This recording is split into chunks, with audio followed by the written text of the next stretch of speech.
সে দুঃখ প্রকাশ করলেন শিক্ষামন্ত্রী। শিক্ষার্থীদের নিয়ে দেওয়া বিতর্কিত মন্তব্যের জন্য ক্ষমা চাইলেন তিনি।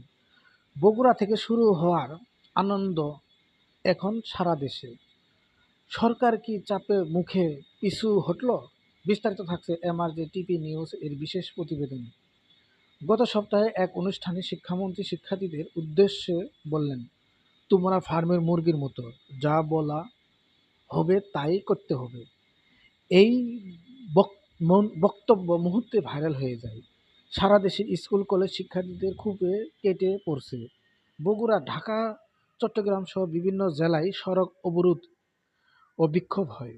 শিক্ষার্থীদের স্লোগান ছিল একটাই, আমরা ফার্মের মুরগি নয়, আমরা মানুষ। তীব্র চাপের মুখে আজ সচিবালয়ে সংবাদ সম্মেলন করেন শিক্ষামন্ত্রী। আমার কথা যদি কোনো শিক্ষার্থী কষ্ট পেয়ে থাকে, আমি আন্তরিকভাবে দুঃখিত। আমরা উদ্দেশ্য কাউকে ছোট করা ছিল না। শিক্ষার্থীরাই আমাদের ভবিষ্যৎ, তাদের প্রতি আমরা শ্রদ্ধা আছে।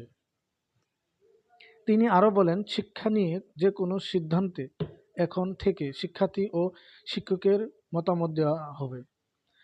শিক্ষা ব্যবস্থা বাণিজ্যিকরণ বন্ধ সরকার কাজ করেছে বলে জানান তিনি। মন্ত্রীর দুঃখ প্রকাশের পর আন্দোলনের শিক্ষার্থীরা আপাতত কর্মসূচি স্থগিত করেছে।